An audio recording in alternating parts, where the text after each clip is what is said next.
Hello दोस्तों, मैं हूं सचिन जैन दमोह से। एथिक्स की क्लास आपकी जो चल रही थी, प्रीवियस लेक्चर हमने जैन दर्शन पे देखा। अब आज हम जानेंगे बौद्ध दर्शन क्या कहता है। थिंकर्स पोर्शन हम कवर कर रहे हैं, तो इसमें हमारा जो दूसरा फिलोसफर या थिंकर है वो है बौद्ध दर्शन से संबंधित। तो आइए जानते हैं इसके दार्शनिक सिद्धांत।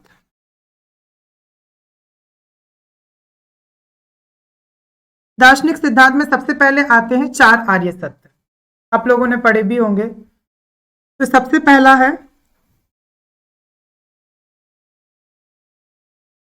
दुख, दूसरा है दुख समुदाय, तीसरा है निरोध, दुख का निरोध, और तीसरा है निरोध गामिनी प्रतिपदा। दुख को जानते हैं। दुख क्या है? बौद्धों के अनुसार सुख की प्राप्ति में दुख, सुख प्राप्त हो गया तो कहीं चला ना जाए इस चिंता में दुख, और सुख यदि चला गया तो दुख है ही। मतलब तीनों प्रकार से संसार कैसा है? दुखमय है। अब इसी से क्या बनता है? दुख का समुदाय बनता है। अब दुख समुदाय में कहा गया, इसका कारण क्या है? कारण तृष्णा। ये हीनयान संप्रदाय जो बौद्धों का है उसके अनुसार कहा गया। और दूसरा क्या है? अज्ञान, महायान शाखा। इसके अनुसार ये कहा गया दुख के कारण है तृष्णा और अज्ञान। अब निरोध, दुख का निरोध कैसे करेंगे? इसके लिए इन्होंने एक अन्य सिद्धांत दिया जिसको कहते हैं बौद्ध दर्शन का कार्यकरण सिद्धांत। और इसका अन्य नाम है क्या? प्रतीत्य समुत्पाद। प्रतीत्य मतलब होता है किसी वस्तु की होने पर, समुत्पाद किसी अन्य वस्तु की उत्पत्ति, कारण होने पर कार्य का संपन्न होना। इसे बौद्धियों का कार्यकरण सिद्धांत भी कहते हैं। अब दुख निरोध गामिनी प्रतिपदा में क्या बताया गया कि जब हमें दुख को खत्म करना है तो इसके लिए हमें किस ओर जाना पड़ेगा? गामिनी प्रतिपदा मतलब किस मार्ग की ओर जाना पड़ेगा? तो बौद्धों ने एक मार्ग बताया जिसको हम क्या कहते हैं? अष्टांगिक मार्ग। इसमें 8 प्रकार से दुख के कारणों को समाप्त करने का प्रयास किया गया है। तो ये है 4 आर्य सत्य। अब हम जानेंगे प्रतीत्य समुत्पाद को विस्तार से। बौद्धों का जो कार्य कारण सिद्धांत है इसको हम जानेंगे। अब इसके लिए हमें जानने के लिए क्या चाहिए? सबसे पहले कि ये सिद्धांत क्यों दिया गया, और इसी सिद्धांत से बौद्धों के जो अन्य सिद्धांत हैं इसकी भी उत्पत्ति होती है। हम निरोध में हम जानेंगे सबसे पहले क्या कि कारण क्यों और फिर उसका कार्य क्यों। बौद्ध दार्शनिक कहते हैं कि प्रत्येक वस्तु किसी ना किसी कारण से है संसार में, और जब वह कारण नष्ट हो जाता है तो वस्तु स्वतः ही नष्ट हो जाती है। तो जो प्रतीत्य समुत्पाद है इससे उत्पत्ति होती है क्षण भंगुरवाद।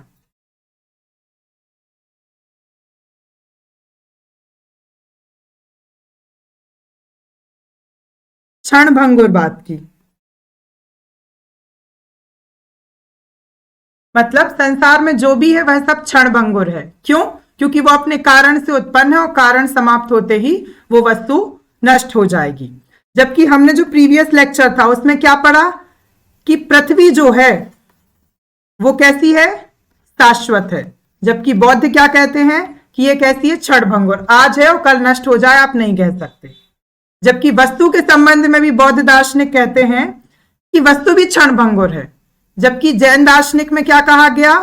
उत्पाद, व्यय और द्रव्य। इन 3 वर्ड्स को याद रखिए, ये जैन दर्शन के वर्ड हैं। उत्पाद मतलब किसी चीज का बनना, जैसे मिट्टी से क्या बन गया? घड़ा बन गया। अब मिट्टी का लौंदा जो है उस लौंदे का क्या हुआ? व्यय हुआ। जब तो आपको घड़ा प्राप्त हुआ तो व्यय होने पर उत्पाद प्राप्त हो रहा, और दोनों ही अवस्था में क्या बना है? मिट्टी की शीतलता का गुण। तो ये हो गया द्रव्यता। तो ये जैनों का सिद्धांत है, इसको याद रखिए। वस्तु संबंधी क्या दिया गया जैनों में? उत्पाद, व्यय, द्रव्य, और पृथ्वी को शाश्वत माना। जबकि बौद्ध दार्शनिक क्या कहते हैं कि पृथ्वी कैसी है? क्षण भंगुर है।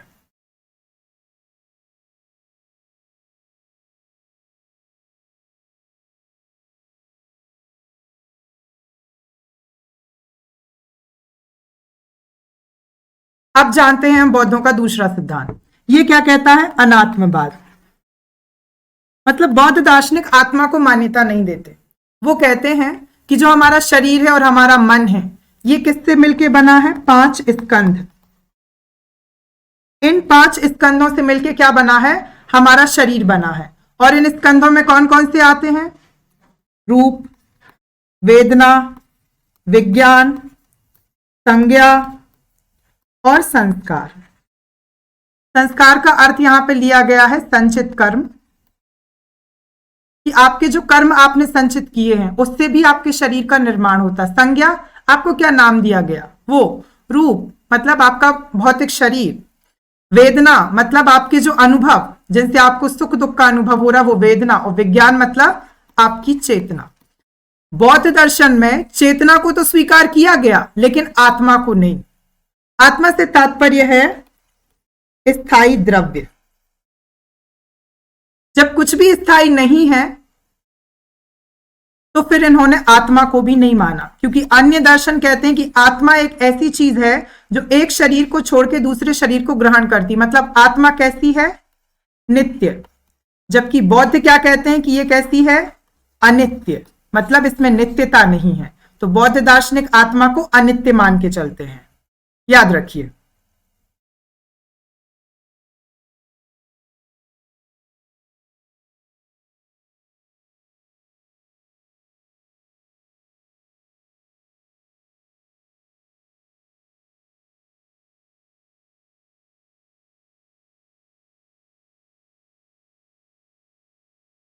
आत्मा हो गई आपकी अनित्य, तो इसलिए बौद्ध दार्शनिक आत्मा को स्वीकार नहीं करते।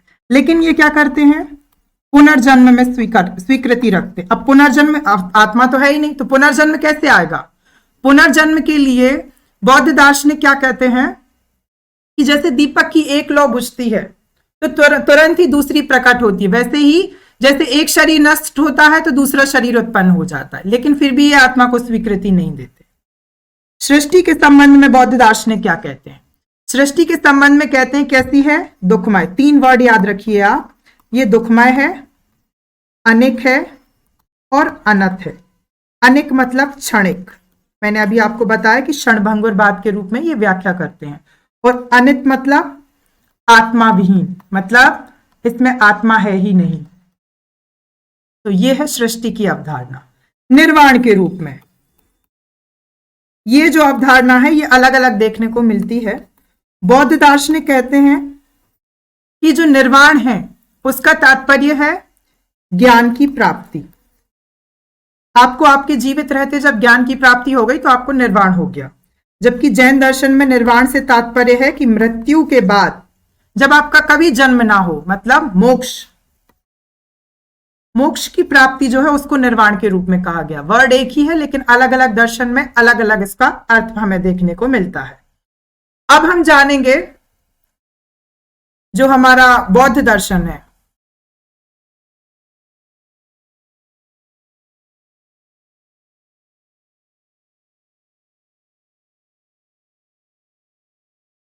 बौद्ध दर्शन है, इसमें नैतिक कौन से सिद्धांत हैं? ऐसे कौन से सिद्धांत हैं जो व्यक्ति को नैतिक बनाते हैं? तो इसके लिए इन्होंने 10 शीलों की बात की है।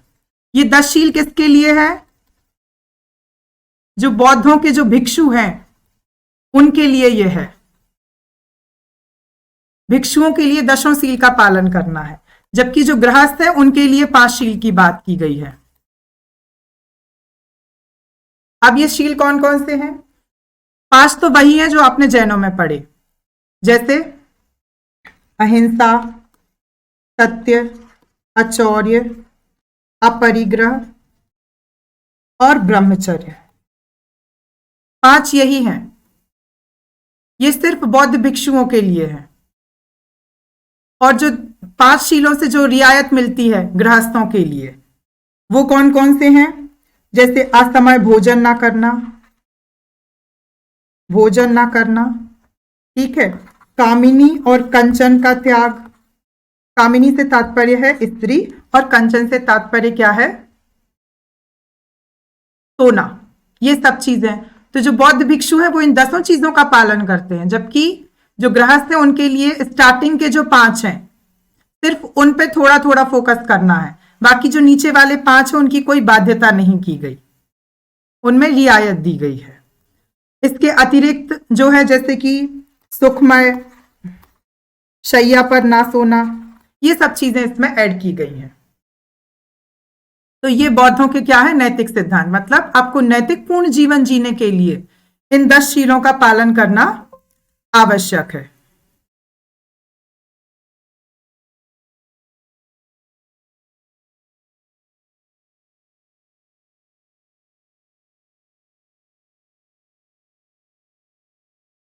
अब हम जानेंगे बौद्धों का योगदान क्या है। बौद्धों ने ऐसी कौन कौन सी चीजें हैं जो हमें दी हैं। सबसे पहले तो आशावादी है।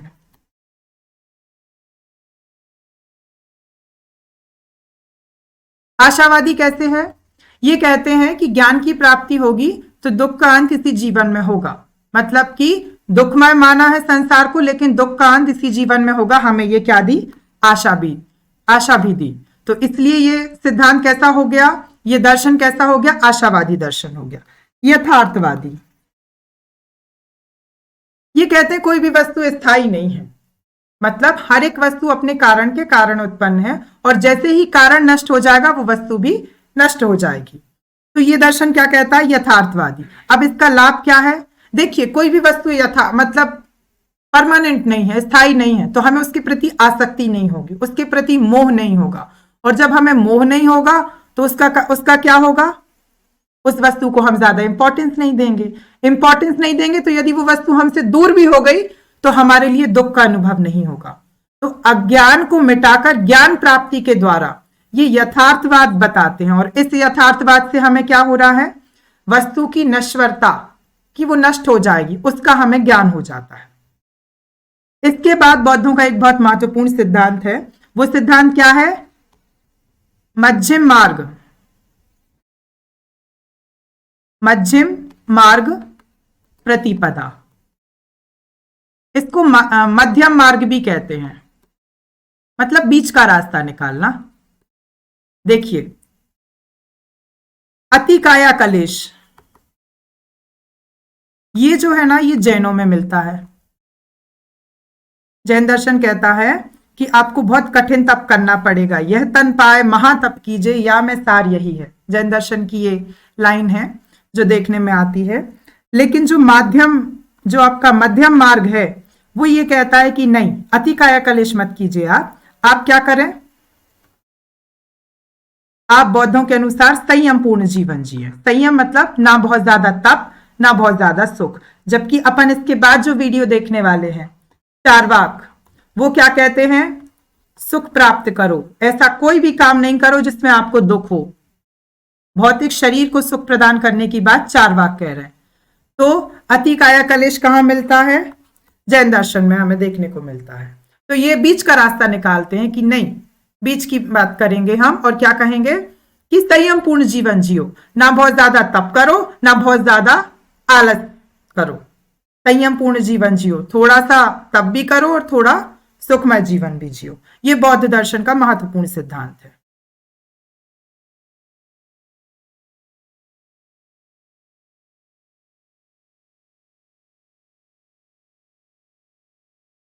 अब इसके बाद हम जाएंगे कि और क्या है ऐसा जो हमें बौद्ध दर्शन में देखने को मिलेगा। एक बहुत महत्वपूर्ण एक जो कोड है जिसकी जरूरत पड़ती है हमेशा, वो है आत्मदीपो भव,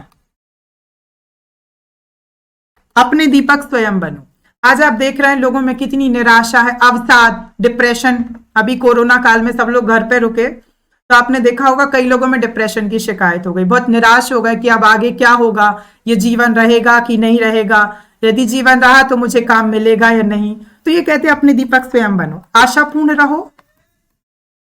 और यदि हम ये मानते हैं कि हम अपने दीपक स्वयं हैं, मतलब हम अपने कर्ता धर्ता स्वयं हैं, तो हमें अन्य से अपेक्षा नहीं होगी, और जब अपेक्षा नहीं होगी तो हमें दुख नहीं होगा। दूसरी चीज, अपने दीपक स्वयं है तो मतलब हमें आत्मा का कल्याण खुद करना है या अपने शरीर का कल्याण खुद करना है, जो भी आप मानते हैं। तो हम में क्या है, जो आत्मग्लानि और आत्महत्या, इन सब की ओर भी हमारा ध्यान कभी नहीं जाएगा। क्यों? क्योंकि हमको सब कुछ अपने आप करना है। आज कष्ट है तो कल वो सुधरेंगे। क्यों? क्योंकि हम अपने दीपक स्वयं हैं, हम अपना कल्याण खुद करेंगे। एक और सेंटेंस जो बौद्ध दार्शनिक देते हैं वो है बहुजन हिताय। आपने बहुत सुना होगा इसको। और बहुजन सुखाय। इसका तात्पर्य क्या है कि अपन को बहुत सारे लोगों का हित करना है और बहुत सारे लोग सुखमय रहें इस ओर प्रयास करना है। तो ये जो अवधारणा है ये बतलाती है कि बौद्ध दार्शनिक परोपकार की ओर हमें ले जाना चाहते। ये बहुत बड़ा योगदान है बौद्ध दार्शनिकों का। शांतिपूर्ण सह अस्तित्व, आपसी सहयोग, इसके लिए परोपकार की धारणा भी ये हमें देते हैं। फिर इसके बाद एक और चीज, अहिंसा और अल्प संचय अल्प व्यय। अहिंसा की अवधारणा चूंकि जैनों में बहुत ज्यादा अहिंसा को मान्यता दी है, फिर भी वो रियायत देते हैं। जैन दर्शन में जो मुनि होते हैं जिनके महाव्रत आपने पढ़े थे, उनको कोई रियायत नहीं, उनको तो पूर्ण अहिंसा का पालन करना है। लेकिन जो श्रावक हैं या जिनको हम कह सकते गृहस्थ हैं, उनके लिए क्या कहा गया कि हाँ, आप रक्षा में अस्त्र उठा सकते हैं। कैसे? जैसे मान लीजिए आपको देश की रक्षा करनी है तो आप सेना में जा सकते हैं, इसके लिए हिंसा की मान्यता है। लेकिन उद्देश्य क्या है? देश की रक्षा करना, ना कि अन्य को मारने का उद्देश्य। आक्रामक नहीं, रक्षात्मक नीति। तब आप अहिंसा को एक स्थान पर छोड़ सकते हैं। लेकिन फिर भी जैनों में अहिंसा परमो धर्म माना गया। लेकिन यहां पे कैसी बात की गई है? यहां पे स्थूल स्तर पर अहिंसा की बात। ये लोग मारते नहीं है किसी को, इनके अनुसार किसी को नहीं मारना चाहिए, लेकिन मरा मराया मिल जाए तो उसको छोड़ना नहीं है। मतलब इनमें मांस भक्षण जो है ये आ गया है। चीन जैसे देशों में देखने को भी मिल रहा है कि वहां पे जो बौद्ध दार्शनिक हैं वो ये कहते हैं कि हम किसी को मारेंगे नहीं, लेकिन यदि हमें मरा हुआ जीव मिल गया तो फिर हम उसके मांस का भक्षण कर लें। जबकि जैन दर्शन में इस स्थूल से हटके सूक्ष्म रूप से अहिंसा को पालन करने की बात की गई है। अब है अल्प संचय और अल्प व्यय। थोड़ा जोड़ना और थोड़ा खर्च करना। ये अवधारणा हमें किस ओर ले जाती है? ये अवधारणा जो है ये हमें ले जाती है भ्रष्टाचार से रोकने और संतुष्टि की ओर। मतलब आपके पास जो है आप उसमें संतुष्ट रहिए। यदि ज्यादा की लालसा है तो वो चीज आपको क्या बना देगी? भ्रष्ट बना देगी। तो जो अल्प संचय और अल्प व्यय का सिद्धांत है, जो बौद्ध दर्शन का सिद्धांत है, ये कहता है कि हमें संतुष्टि की अवधारणा तभी आएगी जब हम इस सिद्धांत को अपनाएंगे, तभी ये भ्रष्टाचार कम होगा। जैनों में आपने अपरिग्रह के नाम से भी इसको जाना देखा होगा। अब इसके अलावा जो सबसे महत्वपूर्ण सिद्धांत है हम उसको एक बार फिर से देख लेते हैं, प्रतीत्य समुत्पाद। इसमें बताए गए हैं 12 निदान। कि मतलब 12 प्रकार के निदान है जिसके माध्यम से आप कारण को नष्ट करेंगे और जैसे ही कारण नष्ट होगा वैसे ही कार्य भी नष्ट हो जाएगा। तो इस 12 निदान में बनाया जाता है एक चक्र, जिसमें पहला है आपका अज्ञान। अज्ञान के कारण क्या होता है? आपको बहुत सारी परेशानियां होती हैं और इस अज्ञान का कारण जो है वो क्या है? अविद्या। और इसी अविद्या के कारण क्या होता है? आपको संस्कार या संचित कर्म, जो हमने आपको अभी पहले बताया था, संचित कर्म आपको मिलते हैं। और इसके कारण क्या होता है? विज्ञान, आपकी जो चेतना है। अब जब कर्म संचित करेंगे तो फिर चेतना पर भी तो असर पड़ेगा। चेतना पे असर पड़ेगा तो आपको समस्या भी होगी। इसके कारण क्या मिलता है? मनोभौतिक शरीर। इसी के कारण जो चक्र था, इसी के कारण आपको क्या मिल रहा है? मनोभौतिक शरीर। ठीक है, ये मनोभौतिक शरीर को क्या कहा गया है? नाम रूप। इसके पहले हमने जो पढ़ा था वो था विज्ञान, मतलब आपकी चेतना। ठीक है, इसके पहले था संस्कार और इसके पूर्व में हमने पढ़ा अविद्या, मतलब आपका अज्ञान। इस अज्ञान के मिलने का कारण क्या है? ये अविद्या का कारण क्या है? हमारा जरा और मरण। और जरा और मरण ही क्या है? दुख है। 1 2 3 4 5 6 द्वादश निदान में 6 चीजें आपको समझ में आ गई। ये सीक्वेंस से ही चलती है, जन्म मरण, अविद्या, संस्कार, विज्ञान और मनोभौतिक शरीर, मतलब आपका नाम रूप। अब जब नाम रूप आपको मिल गया, मतलब आपको शरीर मिल गया, तो क्या होगा? स्पर्श, मतलब आपका क्या होगा? संपर्क होगा लोगों से। जब लोगों से आपका संपर्क होगा तो क्या होगा? वेदना, मतलब आपको कुछ ना कुछ अनुभव मिलेंगे। ये जो अनुभव आपको मिलते हैं, इसके बाद क्या होगा? तृष्णा, प्राप्ति की इच्छा। जब आप लोगों से संपर्क करेंगे, आपके अनुभव कुछ जोड़ेंगे, तो आप में इच्छाएं जागृत होंगी। तो यही इच्छा क्या है? आपकी तृष्णा। और इस तृष्णा के से आगे आप चिपते रहते हैं, मतलब चिपके रहते हैं। यदि इसी तृष्णा को आपने अपना लिया और आप इससे चिपके रहते हैं, तो इसको कहते हैं उपादान। बौद्ध दर्शन में उपादान वर्ड यूज हुआ है। इन तृष्णा या इस अज्ञान से चिपके रहना, यह है आपका उपादान। और इस उपादान के कारण आपको भव, मतलब संसार मिलेगा। आप जितने ज्यादा तृष्णा में रहेंगे, उतना आप संसार में उलझे रहेंगे। और इस तृष्णा के कारण क्या होगा? आपका फिर से जन्म होगा। बौद्ध दार्शनिक पुनर्जन्म में विश्वास रखते हैं। आपका फिर से जन्म होगा, और जैसे ही आपका जन्म होगा, फिर से आपको जरा, मतलब बुढ़ापा भी होगा, और मरण यानी आपकी मृत्यु होगी। तो यह है प्रतीत्य समुत्पाद का एक चक्र, जिसको कहते हैं द्वादश चक्र। इस चक्र में आप क्या कर सकते हैं? जैसे आपको जन्म और मरण को रोकना है, इस पहले वाले को खत्म करना है, तो सबसे पहले क्या करेंगे? ज्ञान को खत्म करेंगे, मतलब अज्ञान को खत्म करेंगे। आपकी जो अविद्या है, जिसके कारण आपको संसार में रहना पड़ रहा। मान लीजिए आपने अज्ञान को नष्ट कर दिया, आपका अज्ञान नष्ट हो गया, उसके कारण संस्कार, मतलब आपके संचित कर्म भी नष्ट हो जाएंगे। फिर बाद में आपकी चेतना जागृत होगी, तो आपको यह शरीर भी नहीं मिलेगा। शरीर नहीं मिलेगा तो संपर्क नहीं होगा, संपर्क नहीं होगा तो वेदना का अनुभव नहीं होगा। जब वेदना का अनुभव नहीं होगा और आपको ज्ञान हो गया, तो आप तृष्णा नहीं करेंगे। तृष्णा नहीं करेंगे तो इसके कारण क्या होगा? आप उनसे चिपके रहने की भी नहीं सोचेंगे, हर एक वस्तु को क्षणभंगुर मानेंगे।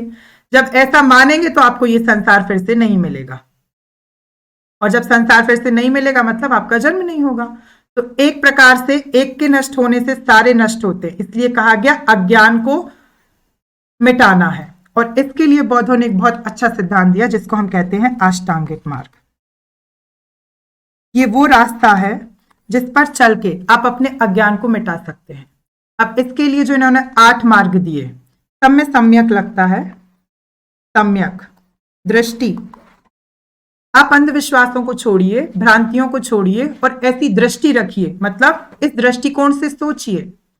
संकल्प, आपने जो सोचा है उस पे आप दृढ़ रहें। सम्यक दृष्टि, सम्यक संकल्प, जो भी आपने सोचा है, भ्रांतियां छोड़ दी, अंधविश्वास छोड़ दिए, फिर जो भी बचता है, मतलब आपका सही ज्ञान, उसके ओर आप दृढ़ रहें कि मुझे इस चीज पे अडिग रहना है।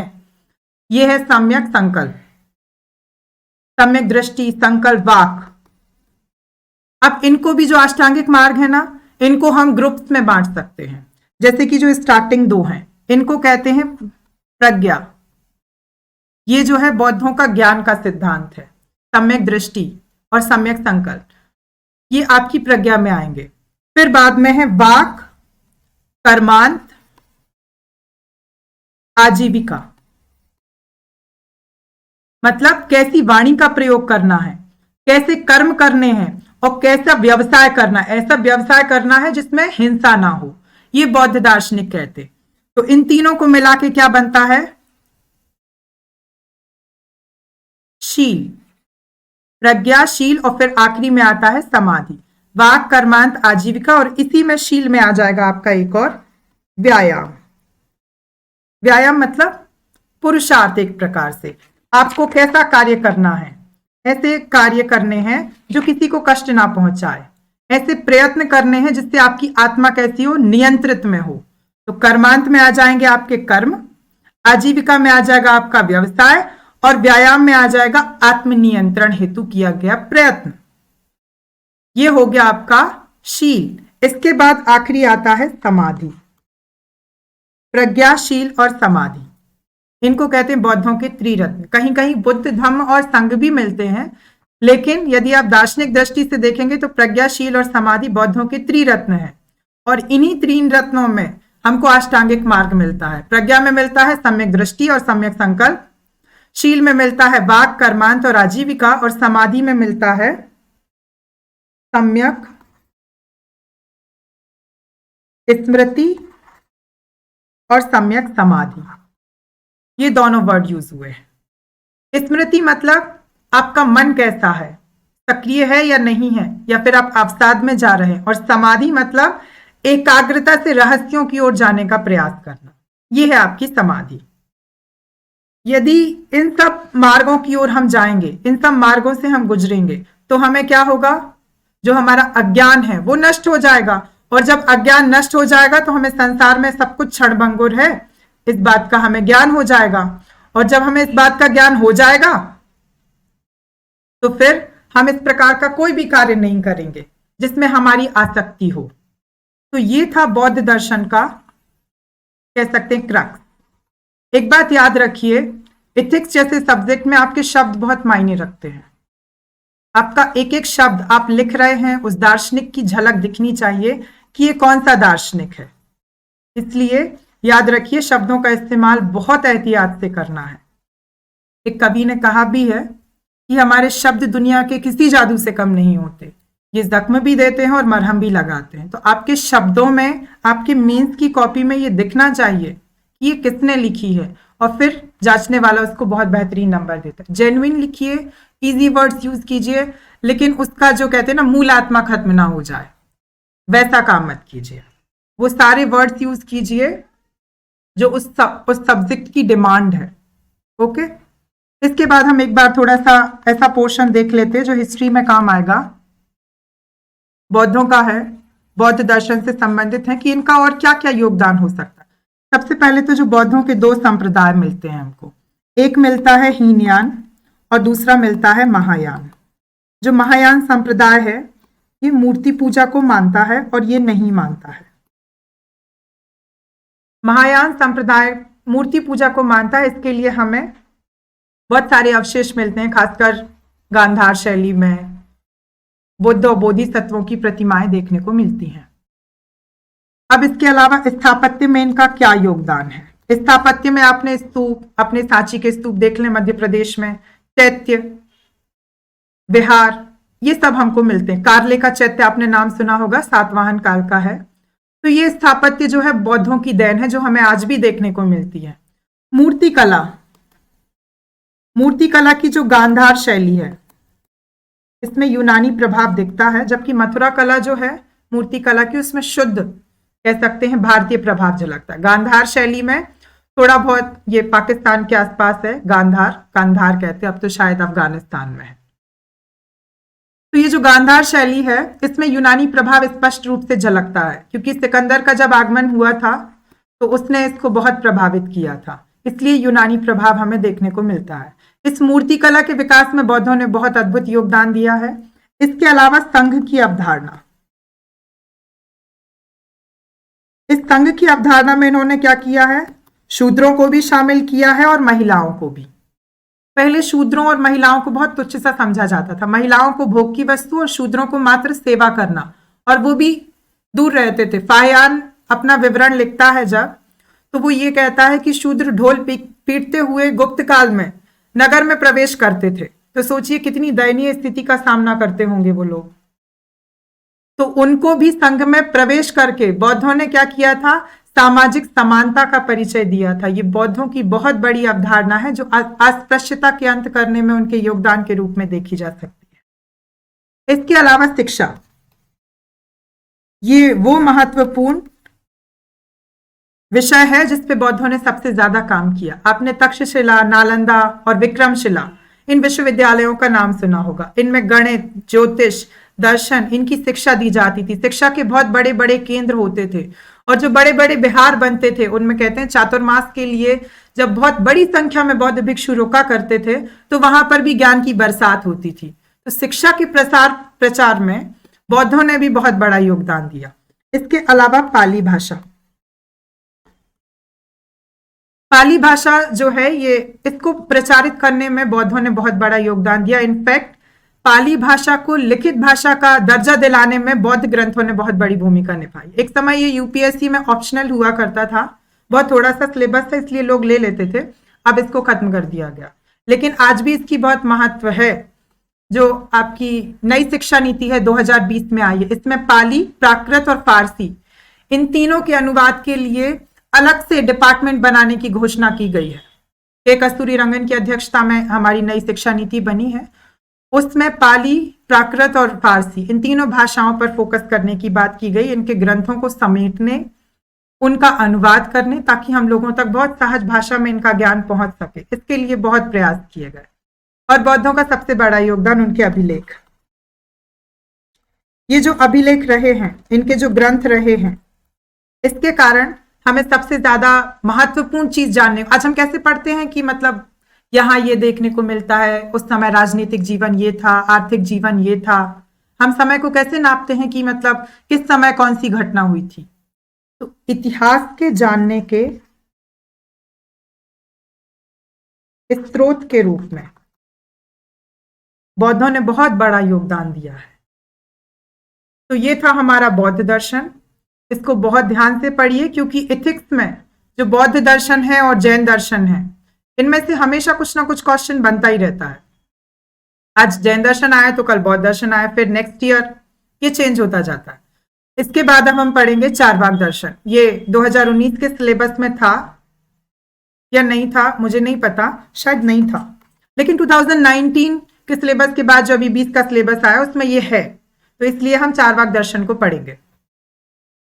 नेक्स्ट क्लास में आप लोगों से मुलाकात होगी, तब तक के लिए गुड बाय। बहुत ध्यान से पढ़िए, बार बार पढ़िए, क्योंकि आप यदि कम समय देते हैं, मान लीजिए किसी व्यक्ति को 20 मिनट लगते हैं, आपको 40 मिनट लगते हैं, तो ये जरूरी है कि आप 40 मिनट दें, क्योंकि आपके 40 मिनट आपके ज्ञान के लिए जरूरी है। इसलिए बहुत ध्यान से पढ़िए, फिर आप लोगों से मुलाकात।